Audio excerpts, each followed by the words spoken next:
All right, folks, it's another annual UNLV golf tournament. We're here on the 15th tee, and the head coach is with me, Anthony Vigneri-Greener. How are you? Everything's great. Having a good day. A lot of people out here. It's good to see. You know, I give you guys so much credit because the coronavirus hasn't slowed you guys down a whole bunch. I mean, you still got to fundraise, right? Because eventually we're going to get back to hockey, and you want to play, and you're going to need money to play. Yeah, and this is just a good cause, having all of our local people out here, our sponsors that we've had in the past, and new people just to support the team. But like you said, life goes on. We're still going to sponsor. We're still going to need money to go in the future. So this is just a good cause for everybody to get around and everybody kind of take their mind off the COVID situation. You know, I know you're bummed out that you can't play the fall schedule that you had because you guys had a loaded roster. You and I talked about it a few months ago about how good that schedule was. Now it looks like it's going to be starting in January from, fingers crossed for everybody. But how do you adjust? Right now, we're just, take it with a grain of salt. Everybody's in the same position as us. Our schedule's obviously going to change. We're probably going to do a only in-conference schedule in January, maybe have a few outside games. So that kind of, hinders a few things where we wanted to play top 5 schools all year long like we had. But, everybody's in our same boat. We're going to take it with a grain of salt, like I said, and just go from there. Okay, so when you get back on the ice, the roster you got loaded as well. I've been joking with you guys all summer long because it's been an arms race, right? U of A, ASU, everybody's stocking up. What do you expect from the conference that you're in now? No, everybody should, we've seen all the recruits that everybody's getting. I feel like ours is the best class, I personally, maybe a little bit biased.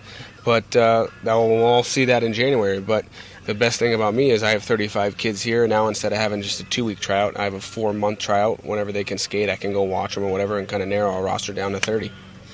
Okay, so talk to me about the kids and how they're dealing with this because you got them here. They're enrolled in school. They're doing whatever it is, whether it's online or on campus, however you guys are doing it. But how are they all taking it, especially the upperclassmen, maybe the seniors that are having a tough time with it, or are they sticking through it?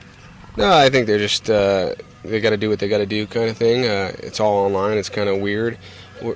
But, everybody's in that same boat. It's rare that everybody's in 100% of classes. So I think they've done a good job with our advisor. Coach Nick's been working with them. Great shot, Sean. Great shot. Good shot.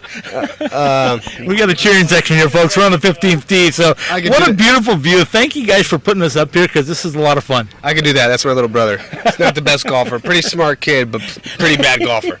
And he can run, too, I understand. He's Ethiopian. He's adopted.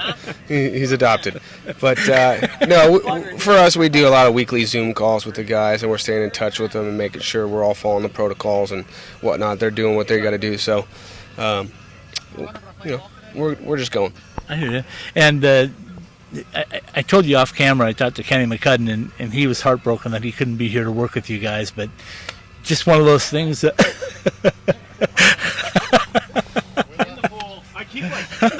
Oh, my God. All right. This is live, folks. This is live golf action here. I don't want to get that one on camera. So you didn't even get on the golf course today because you sold the thing out, I hear. Yeah, this is the first time we haven't played in 5 years. Kind of snuck ourselves on last year, but this year, unfortunately, there's just too many. Yeah, kind of.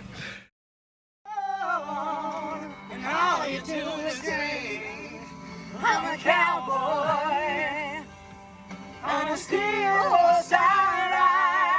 I want it, dead or alive. All right, welcome back into Bears Best, the UNLV fundraiser. Brendan Manning's with me. Not normal, but it's normal in Vegas as far as the heat goes, but on the ice, not much happening at the moment. Tell me what it's been like for you since the pandemic hit in March. Yeah, I mean, it's been obviously a really weird scenario for everybody, players, coaches, staff. I think everybody's just trying to pitch in and, do what's right in order to be prepared for when the season, is deemed appropriate to start playing.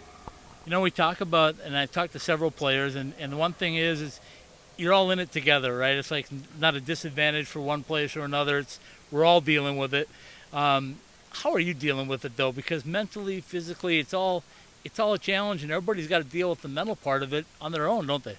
Yeah, I think, before school just started up, I think it was a little bit harder, but now the classes have started up. I think that helps the players a little bit stay focused. Start to get into a routine. Once practices start happening and stuff, I think everybody's gonna have to start to adapt. And I think everybody's doing a good job. All the players seem really excited to get back on the ice. We're just kind of waiting for when we're told we can.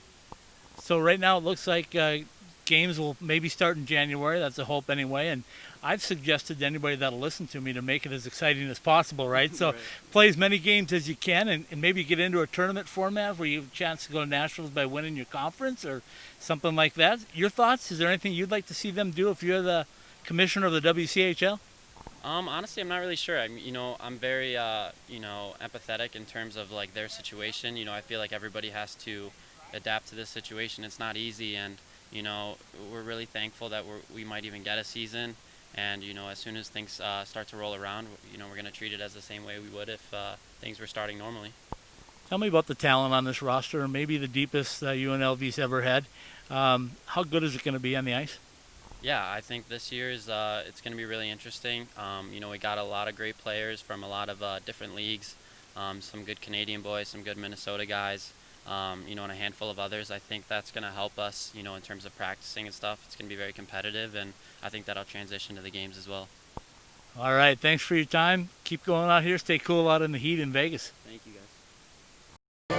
All right, guys. Bears Best, UNLV fundraiser, best music so far. Keep it rocking.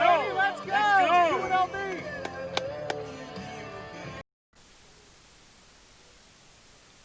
All right, we're back at Bears Best for the UNLV Rebel Fundraiser Golf Tournament. I got Nick Flanders with me. Nick, I joked with you. I should have known by the hair, right? The hockey hair, I should have known. First of all, welcome back to Vegas because it's back to school anyway, Yeah. but no hockey yet. How have you been dealing with the pandemic? The pandemic has been pretty tough. For me personally, I've been working on a lot of mobility and kind of getting my body back into game shape. We still have a lot of time left, so I'm kind of working on little things like balance, stuff like that. Strength will come as we get closer to the season, but yeah, I'm looking forward to it. So March rolls around. You guys are preparing for a national tournament. You're ready to go. All of a sudden, everything comes to a screeching halt. Yeah. How have you dealt with that mentally over the last 5 or 6 months? Well, at first it was pretty frustrating. We were one practice away from leaving. We had a practice, and we ended up finding out right after practice that we weren't going to nationals, which was pretty frustrating at first. And then everything with the coronavirus started getting more serious, and you kind of realize that you kind of maybe saved a lot of lives by doing that. So it's kind of a good thing, but at the same time, like you work hard all season for this moment and to win a national championship. And as a team, towards the end of the semester, we were just clicking so well, and we were so confident going into nationals. We had a great schedule lined up, and you know what? It'll come back around. Karma always finds its way, but yeah. I think everybody wants to forget 2020, and we're just looking forward to moving on to 2021. But talk a little bit about the fundraiser out here. You guys are out here just watching the people that want to support your program. Exactly. How good does that make you feel as a UNLV? Oh, it's been great. I've met a bunch of great people out here, just communicating and mingling with people that I've never met before, and people that really enjoy hockey in Vegas. And it's just great to see the community that we have supporting us, and it's really cool. That's where I want to finish. Tell me about Vegas hockey, because with the Golden Knights again in another deep playoff run, you guys building up your program, the Silver Knights coming on board. Could you have ever imagined that Vegas was going to become this hockey mecca 5 years ago? Yeah, it's pretty crazy, but the people in Vegas are really passionate about everything they do, and they got a really great group of people here. Everyone I met in Vegas so far has just been excellent people, just hardworking people, and just a great city to live in. Nick, thank you.